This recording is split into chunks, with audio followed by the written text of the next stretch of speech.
members of the press for joining us for this brief press conference. I firstly want to appreciate the Honorable Muhammad Mwanga Chivumbi, who's been holding fort and been away on a couple of official engagements, have been holding fort. We do thank them. And that's how we believe governance should operate. There should never be a vacuum, ever, at all. Work should always progress, you know, whether the office occupant is present or not, so that work does not stall. I want to appreciate my colleagues, members of parliament from the opposition, for taking a stand by signing a resolution that was passed in a meeting of the opposition caucus meeting to disassociate ourselves from this illegal payment, irregular, of 100 million shillings to members of parliament from the classified budget of State House, to reject it with all the contempt that it deserves. We challenged and continue to challenge the IGG to swing into action regarding this matter, and we're also challenging General Museveni to account for these classified expenses. And we are hoping that he will also release a full list of all of those who have been paid from this classified money of State House. As of this morning, 72 members of parliament from the opposition have signed, saying they're not party to this 100 million shillings cash bonanza. 72 is the total. One might ask, but there are a lot more opposition MPs than those. Well, like we are saying, this money was received not just by NRM MPs, but some who are friendly opposition, as they do call them. Maybe they will account for that particular issue. Why did we choose to sign? You see, signing this document is like taking an oath. When we got into parliament, we had to take an oath of allegiance. It's a public commitment that we make with the people of Uganda to say we are going to serve you without fear or favor. We shall be diligent in our service and in execution of our duties. Eventually, some people go against that oath. But it's important that you take that oath. That way, when you go against it, there is a yardstick by which you are being judged. People will say, but you took an oath not to be a thief. Why are you stealing? You took an oath to be a diligent servant leader. Why are you doing otherwise? So we have signed this document and these resolutions to make a public commitment, so that when tomorrow any evidence comes out against anyone who signed this, they'll only have themselves to blame. And I assure you, evidence is continuously coming. So we have been telling colleagues, if you sign and yet you took the 100 million shillings, the day of reckoning is going to come. Again, like I've said, so those who have signed are the ones who are publicly saying they've not taken the 100 million shillings. Perhaps those who have not signed are saying maybe they took it and they need to account to the people of Uganda. Some have said, well, yes, even if I signed, but the money was taken, and they're saying some of those who have signed took the money. It's possible, but like we are saying, eventually it's going to catch up with them. On our end, we are saying, let's make a commitment. The same way we take an oath for the people of Uganda to know which side we are on. We are challenging also those who gave out this money. So the people who have signed here, they are challenging those who gave out the money. They're saying, we disassociate ourselves from your corruption and illegalities. So if you who gave out that money, you know that some of the people who have signed this document, you gave them your money. Please come out and expose them. Because they are publicly saying, we are not party to your drama and nonsense. So, if you gave out money, and you know that some of the people, because we are going to make these lists public, and some of the people you gave money to have signed, because they are saying, we are not party to your corruption and confusion. So if you know that some of those who signed, you gave them your money, please come out and expose them. That's the other essence of signing here. So that ultimately, we are able to have a stance taken. So it's important in that regard as well. Now, General Museveni in his letter, one confirmed that he gave 100 million shillings to members of parliament. He did, as we have said severally before, from classified or State House. His only problem with us in the opposition is that we are just focusing on the 100 million shillings alone. He says, why don't you also talk about money that comes into the country, you know, from foreign agents and that kind of thing. So he's not denying the 100 million shillings, but he's saying, you in the opposition, why is your focus on just the 100 million shillings? Why are you not talking about money given by foreign agents? We are challenging you, General Museveni. If you have evidence against anyone who is receiving money from foreign agents or from whoever illicitly, expose them the same way we have exposed the 100 million shillings saga. Don't just go this situation, which came out and made it very clear that this government of General Yoweri Kaguta Museveni has over the years been receiving millions of dollars for many different things, including homosexuality, LGBT activities. That was said by the Trump administration, which, you know, whose government has been sending money to this government of Uganda. So maybe they need to account for all of this money as well. So please don't talk too much. Just come out and expose those whom you are talking about, if you do have any evidence against them. Now, as we have stated clearly, this 100 million shillings was given out, one, to thank members of parliament for passing the coffee bill, and number two, to incentivize them to be able to amend the UPDF Act. And no sooner had we talked about that than the Prime Minister gave communication that part of the business for this week is the Uganda People's Defense Forces Amendment Bill 2025. This is a statement statement of business by the lead of government business. Let me read it to you. Right Honourable Speaker, and this is, by the way, is a public document. All of us members of parliament will access it, and eventually you in the media. I hope members of parliament you received this. Right Honourable Speaker of Parliament, this was 10th April 2025, statement of business by the leader of government business. Rule 28 of the Rules of Procedure requires the leader of government business to make a statement in the House regarding the government business of the succeeding week. I'm therefore submitting the following government business for the succeeding week, 15th to 17th April 2025, this week. Number one, the Uganda People's Defense Forces Amendment Bill 2025. Number two, statement by the Minister of Gender, Labour and Social Development on the commemoration of the International Labour Day, signed by Nabbanja Robina. So, it is clear, after members of parliament have been oiled, then the amendment to the UPDF bill, business commences. Because their intent is to see that civilians continue to be tried illegally by the military courts, even up to the Supreme Court came out clearly. So you can see that we were right on the money. I want to call upon the public. Please don't exert pressure on your members of parliament, saying, please pick this money, bring it to help us in our communities and so on. Theft is theft. Because if you are telling a member of parliament, you pick that illegal money, bring it to us to deal with the situations in the constituencies. And look, there are many issues in our constituencies because government is upset. Healthcare, education, roads are in terrible state and so on. As an MP, they will call you for literally everything. And so there are pressures that we have as members of parliament, yeah? But we are not going to fall into this trap to steal money so that we can meet the demands of our voters. No.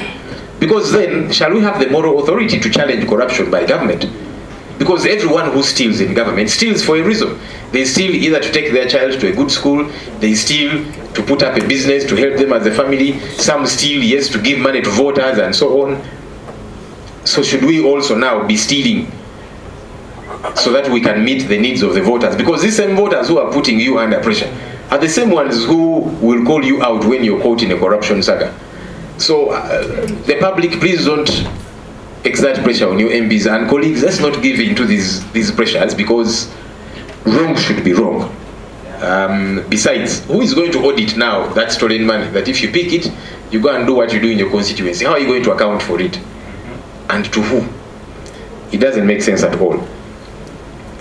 Those who have been threatening to drag us to court, we have been waiting to be served. They have gone quiet, especially ever since General Museveni did come out to admit, because you saw some voices. We are going to take you people to court and all of that for telling lies about members of parliament. We are still waiting. We don't know if that's something you're still thinking about, because there is overwhelming evidence, including your leader coming out to concede to this matter. I have seen some excuses given by some members of the NRM saying, look, this money, the 100 million shillings was given to help MPs to monitor government programs. But how does that make sense? As members of parliament, part of our cardinal responsibility that we are paid for, as we keep the government in check, as we hold it accountable, is an oversight role. That's one of our cardinal responsibilities, to play an oversight role over all government programs. So how does it make sense then when somebody says, yeah, this corrupt money, it is to help MPs to go and monitor government programs. But that's why we are paid as members of parliament, to monitor all government programs. Why is this an exception? Why was it not passed properly? If you're saying 100 million shillings, which doesn't make sense also.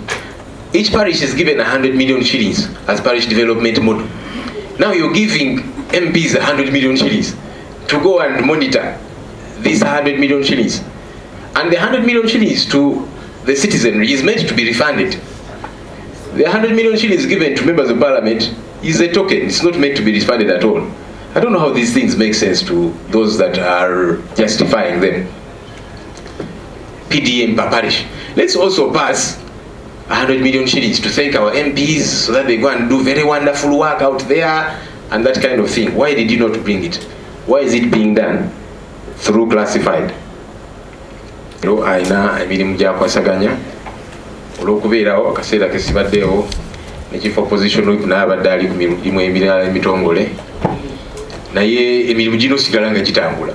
Era kitwagala ekifaananyi kitwagala okusiigira bannaffe bamanye nti oli bw'abanga ali mu ofiisi, bw'aba taliiwo agenze ku mirimu emirala emitongole, oluusi tuli bantu omuntu ayinza okulwala oba abadde atya, ofiisi esigale ng'etambula bwe kirina okubeera. So si nti kakati ono bw'aba taliiwo ofiisi tetambula.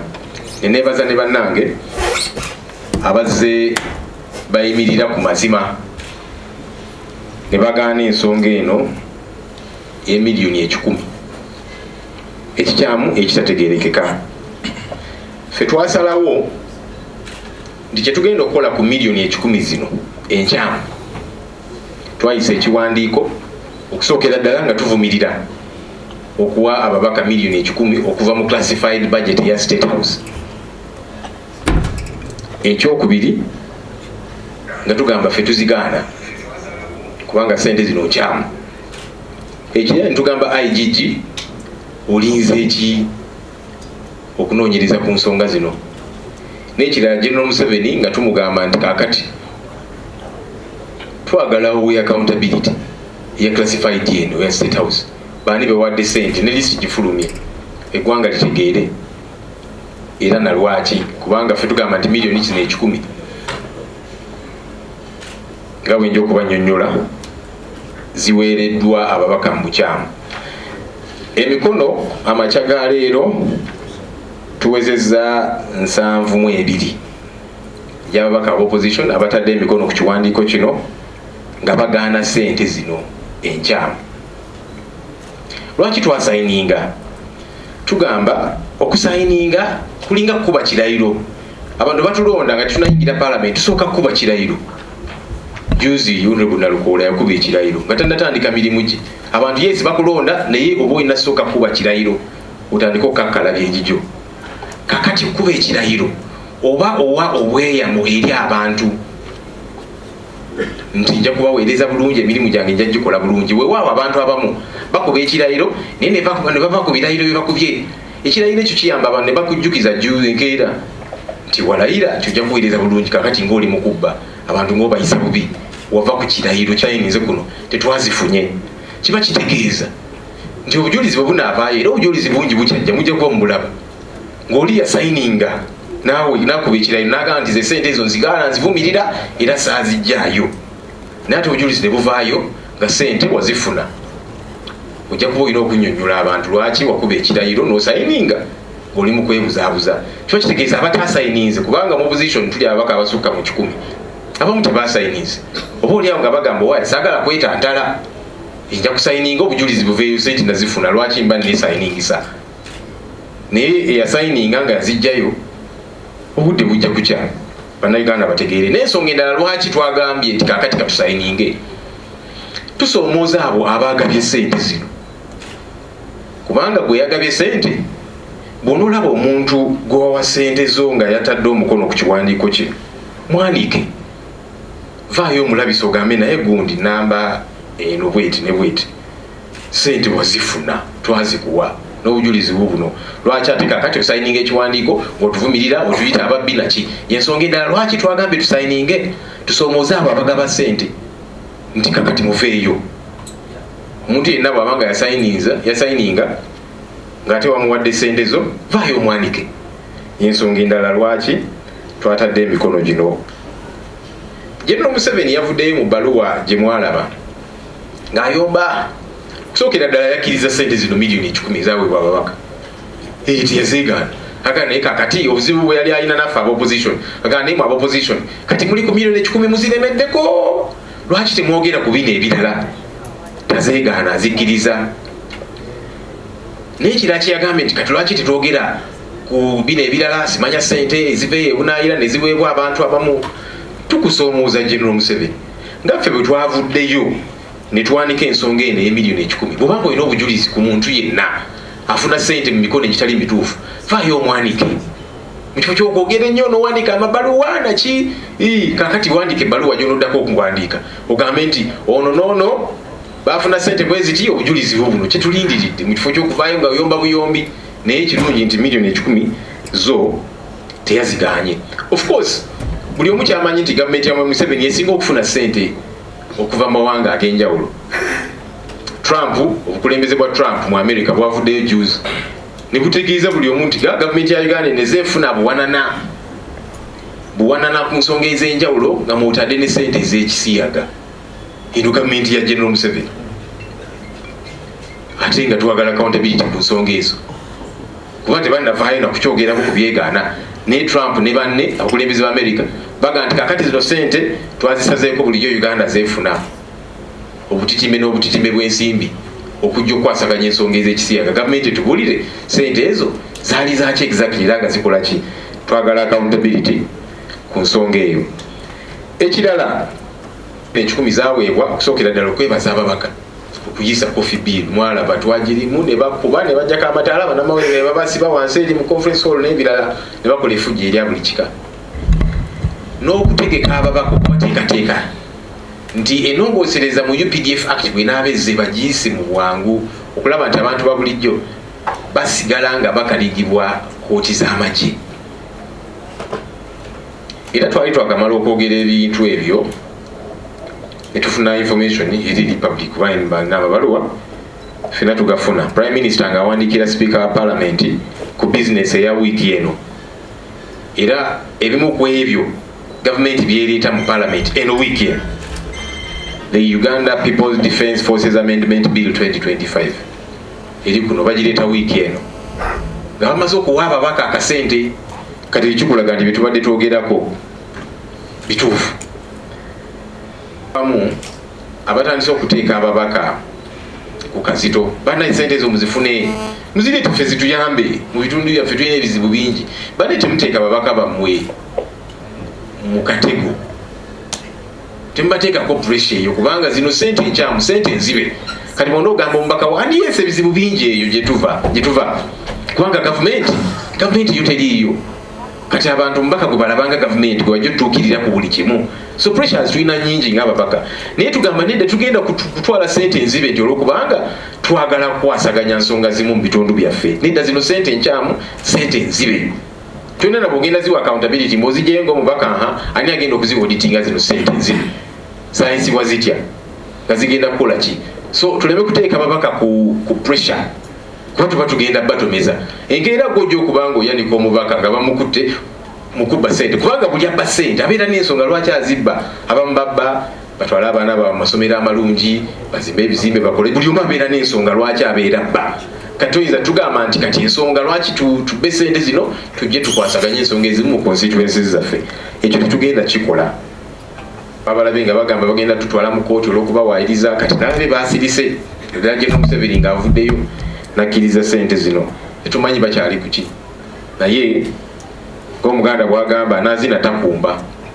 Bagenda mu kooti mwanguwe oba mwagala ogendayo enewe.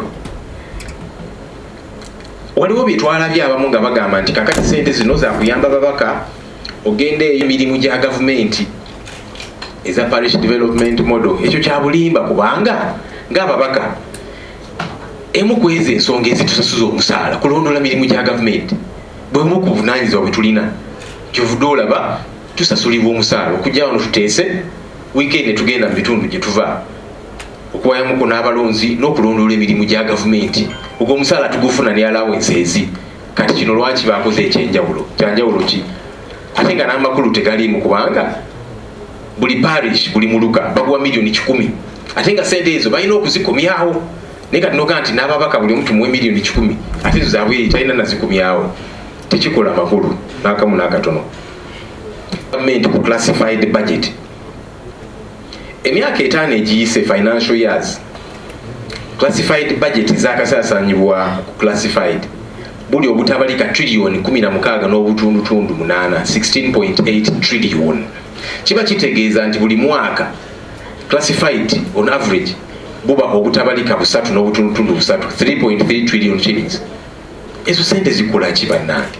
Nalaba General Museveni abyogerako ku bbaluwa nti kakati classified zituyamba kola kino nakiri. Yes, buli ggwanga libeera ne classified, naye okusookera ddala erina okuba nga bw'ogipima ne ssente ezigwa mu ggwanga eryo kikola amakulu. N'ekirala classified eno ntalo ki ze tuli mu kulwana, kubanga n'entalo ze tulimu South Sudan bajja wano juzi nga baagala ssente budget eza South Sudan. Congo era wabeerawo ssente ez'enjawulo n'ebirala. Kasi zino zo zikola ki? Fetugamba nti zino sente zebabba mu ngeri eri organized corruption, kubanga zino sente tewali aziauditinga n'abalina okuziauditinga tebakikola akatiimu akalina okukikola.